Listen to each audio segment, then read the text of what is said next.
Ma bataille, c'est l'égalité homme-femme dans l'industrie de la musique.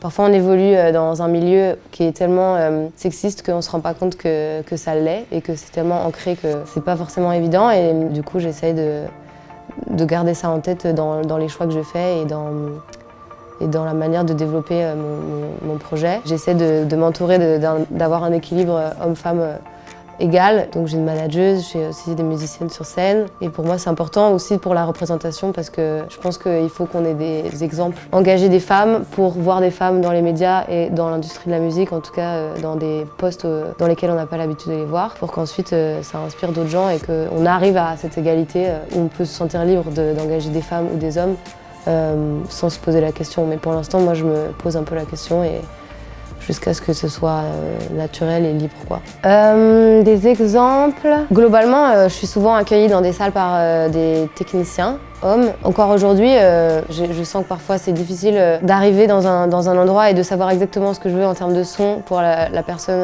le technicien qui est en face de moi. Parfois j'ai l'impression que c'est comme si je l'agressais quand je lui dis je veux tel EQ pour ma guitare, je veux tel effet sur ma voix et tout, et j'ai l'impression que parfois c'est reçu comme une insulte alors que moi j'arrive et je dis juste ce que je veux et je sais ce que je veux.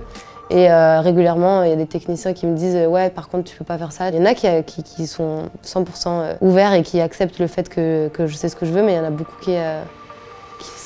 pour qui je pense une chanteuse, c'est une chanteuse et c'est pas censé savoir comment brancher des pédales, quoi. Même dans la hiérarchie et dans les postes occupés dans toutes les institutions, dans les labels, dans les éditeurs, dans les tourneurs et tout, c'est beaucoup d'hommes qui sont dans des postes de pouvoir. C'est toute l'organisation de l'industrie de la musique qui pour l'instant est assez en retard, moi je trouve, en tout cas sur ce sujet-là, quoi.